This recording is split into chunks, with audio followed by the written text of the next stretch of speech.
Coming up today, South Korea dismisses North Korea's latest claim that it has mastered the technology required for a ballistic missile to re-enter the Earth's atmosphere. Korea's Go Grandmaster Se-dol will take on Google's AI system AlphaGo for the fifth and final time. He'll be hoping to finish the five-game series with a second successive victory. Plus, in a shock announcement, Vladimir Putin orders Russian troops to begin withdrawing from Syria, saying they've largely achieved their objectives. Stay tuned for these stories and more.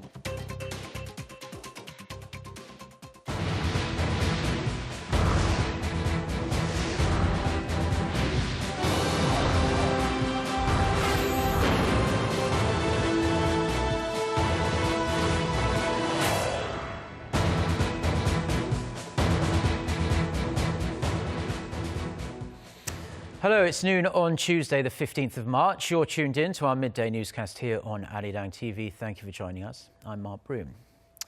Our top story this afternoon, South Korea, the United States and Japan are likely to convene for a separate summit on North Korea on the sidelines of this year's nuclear security summit in Washington.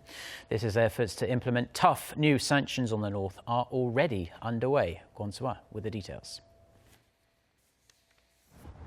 North Korea's denuclearization is expected to be dealt with at the fourth and final nuclear security summit that kicks off in Washington later this month. The issue is not likely to be adopted as an official agenda, as it's not directly linked to the summit's main aim, namely preventing terrorists from acquiring nuclear weapons. But according to multiple diplomatic sources, the issue will be on the table in some way or another, considering it's closely linked in terms of content and gravity. There's a high chance North Korea will be on the table at a trilateral summit between President Park Geun-hye, U.S. President Barack Obama, and Japanese Prime Minister Shinzo Abe on the sidelines of the two-day meeting. This was hinted at by Washington's Special Representative for North Korean Policy Sung Kim during an interview last week with Seoul-based Yonhap News Agency.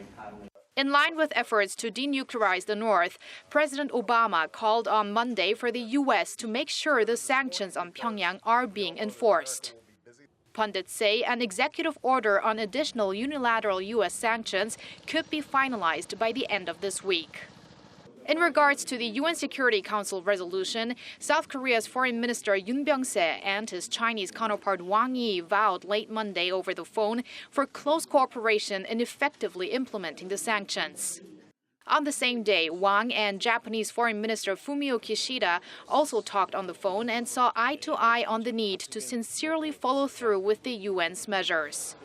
It's known to be the first direct conversation between the two sides since North Korea's fourth nuclear test in early January. Kwon Soo-ah, Arirang News.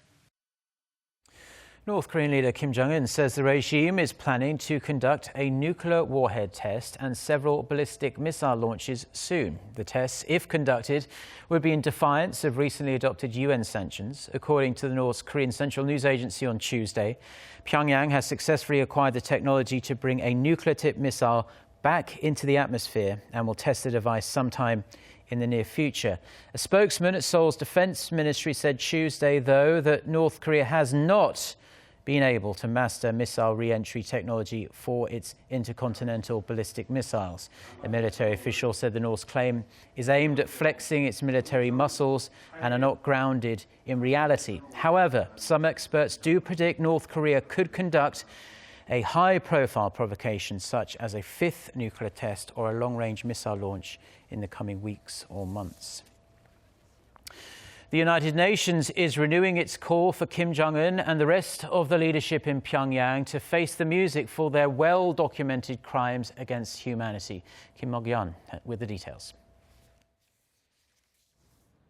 Marzuki Daruzman, the UN Special Rapporteur on Human Rights in North Korea, has called on Pyongyang to take responsibility for its humanitarian crimes. Speaking at a UN Human Rights Council meeting in Geneva on Monday, Daruzman said North Korean people are starving and suffering from slave-like working conditions, while its leaders spend huge sums of money garnered from the country's huge natural resources to develop nuclear weapons and ballistic missiles.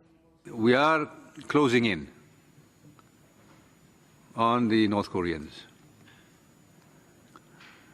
And the nature of the regime is such that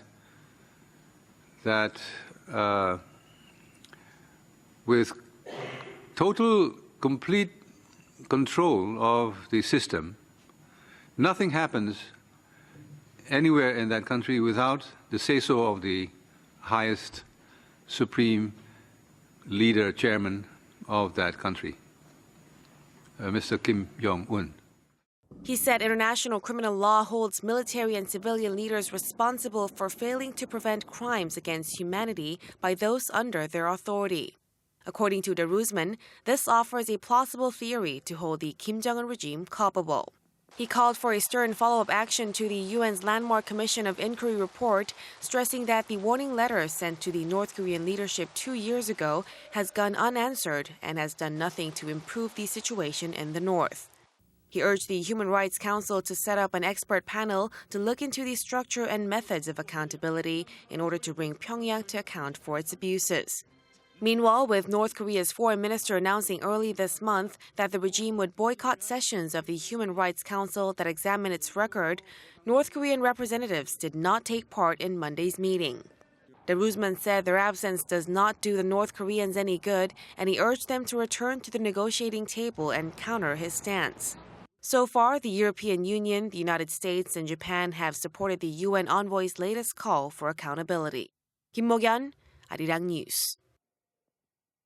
Now, facing the constant military and cyber threats posed by North Korea, President Park Geun-hye has called for South Korea to be on full defense readiness and to reinforce strategic communications with its allies. At a cabinet meeting on Tuesday, President Park warned Pyongyang that it would be taking the route to self-destruction if it continues to threaten peace on the Korean peninsula with its nuclear ambitions. She also, again, called on lawmakers to pass economy-reviving bills like ones related to labour reform and supporting the service sector. The president said now is the final window of opportunity and that lawmakers should focus on the people before they start campaigning for the general election in mid-April. And with that general election less than 1 month away now, South Korea's local political parties are busy laying out their campaign pledges, with the latest batch focused on tackling the nation's sky-high youth unemployment rate. Shin Se-min reports. 9.5% of young Koreans are out of work as of January this year, the highest youth unemployment rate in 16 years. That figure is likely much higher if people who are actively searching for employment and people in part-time jobs were factored in. And with a general election less than a month away, Korea's political parties are seeking to tailor some of their campaign pledges to attract this group of young Koreans searching for jobs. The main opposition Minju Party of Korea is pledging to give 50,000 young job seekers a monthly allowance of 600,000 Korean won or $500 for 6 months to support their job hunting efforts. The minor opposition People's Party is pledging to give young job seekers loans of up to $2,500, interest-free, over the period of 6 months and would come due if the person finds a job. It is also pledging to impose a 5-year employment quota on public and private firms, requiring 5% of staff be under 34, which it says will create 83,000 jobs. The ruling Saenuri Party promised to expand its so-called Youth Hope Fund program, which aims to provide advice for young job seekers. This program, currently located in Seoul, would be expanded to 16 cities and provinces within the next 3 years. Pundits, however, have raised concerns that the plans are like handouts that will discourage young people from actively seeking work, and that none of the pledges address the core issue, which is the lack of new jobs for young people. Shin Se-min, Arirang News. Now, Korea's Se-dol, grandmaster of the game of baduk, or Go as it's known around the world, and artificial intelligence supercomputer AlphaGo are about to face off one more time in the final round of their historic match, pitting human against machine. The match gets started at 1 p.m. here in Korea, under an hour from now. For more, we're going to connect to Lee Ji-won, who's at the Four Seasons Hotel in Seoul, where the games are taking place and have been taking place. So, Ji-won, AlphaGo has already been declared the victor in the best-of-5 series, but Se-dol pulled off an upset over the weekend, it's fair to say, that seemed to show that AI hasn't fully caught up with humanity just yet. And as with all the other days, everyone is pulling for Se-dol today. That's right, Mark. Regardless of what happens today, the $1 million cash prize and the bragging rights will go to Google and the DeepMind team. But everyone here is really hoping that Se-dol can go out on a high note. There is extra anticipation this afternoon as Se-dol pulled off an amazing win in the fourth match on Sunday. The AI system couldn't handle Yi's skillful play and was forced to call it quits. After the game, Se-dol said he had identified two weaknesses in AlphaGo's play. One is that AlphaGo was weaker when it played first, holding the black stones.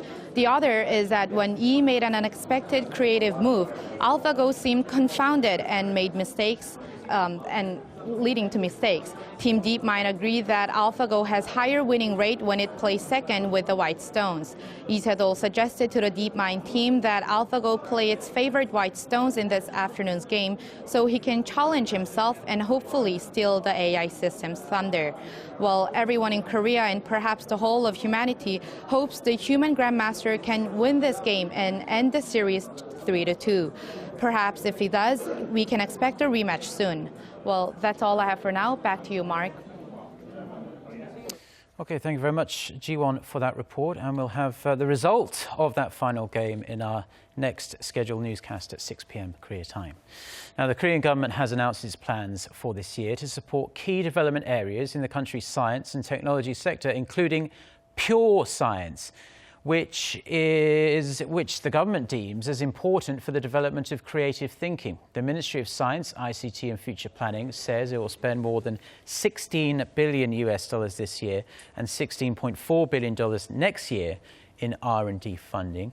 Around $930 million of the total will be allotted to pure science this year, while $1.2 billion will be funneled into helping small and medium-sized firms in the science and technology sector. Today marks the fourth anniversary of Korea's free trade deal with the United States, and thanks in part to the FTA, Korea's exports to the US have steadily risen, and its share of the world's largest market has hit a 15-year high. Kim Min-ji reports. It's been 4 years since the Korea-US free trade deal came into effect. Although Korea's overall exports have been on a downward spiral for 14 straight months in the face of uncertainties at home and abroad, the country's shipments to the U.S. have fared relatively better thanks to the FTA. Last year, Korea's total exports fell 8% on year, while outbound shipments to the U.S. edged down just 0.6%. Korea's share of the U.S. market also reached 3.2% last year, the highest in 15 years. The figure might seem small, but compared with Japan, which does not have a bilateral trade deal with the U.S., and we see Japan's presence has dropped with the difference between the two narrowing. The rise in Korea's exports to the US comes on the back of stable growth in shipments of the so-called benefiting products, such as auto parts and tires. On the other hand, imports from the U.S. fell almost 3% last year. While there was an uptick in shipments of automobiles and LPG, the drop was mainly driven by a slump in imports of grain, stock feed, and medical products. Korean farmers were vocal in their concern about the deal before it took effect, but perhaps they shouldn't have been that worried, as imports of agricultural produce, livestock, and fish from the U.S. have fallen more than 10%. Down the line, prospects are looking good for Korean automakers, as a 2.5% export tariff is to be eliminated this year, with the sector already posting impressive growth. Other sectors to benefit include auto parts, industrial boilers, and chemical supplies. But some experts say the benefits of the FTA may be short-lived. Once the Trans-Pacific Partnership takes effect, Japan will be able to enjoy trade benefits similar to that of Korea. That will have a negative impact on Korea's market share in the U.S. The Korean government has vowed to actively seek new trade deals to boost the country's ailing exports. It has also pledged to thoroughly review whether to enter the TPP. Korea has yet to announce its official participation in the deal. Kim Min-ji, Arirang News. Russian President Vladimir Putin has issued a surprise order to start the withdrawal of his military forces from Syria. He has also told his diplomats to push for peace as UN-mediated talks resume on ending the Syrian civil war. Park Se-young has the details. The main deployment of Russian armed forces in Syria will start leaving the country from Tuesday. Speaking at the Kremlin, President Putin said Russia had largely achieved its aims. I believe that the goal set out to the Ministry of Defense and the armed forces has in large part been fulfilled, and that's why I ordered the Minister of Defense as of tomorrow to start the pullout of the main part of our military grouping from the Syrian Arab Republic. Putin's surprise decision comes as fresh peace talks aimed at resolving the Syrian civil war resumed in Geneva. Russia began airstrikes in September in support of the Syrian government in the 5-year conflict. The Syrian opposition, which has bore the brunt of the strikes, says the withdrawal will give peace talks a positive push if Russia is serious. The president of the UN Security Council welcomed Moscow's announcement, calling it a positive statement. When we see forces withdrawing, it means war is being taken a different step. So that's good. Experts say Putin's decision may be a signal to the Assad regime in Damascus that they are not going to get Russian support indefinitely and that further support may come at the price of peace talks. Park Se-young, Arirang News.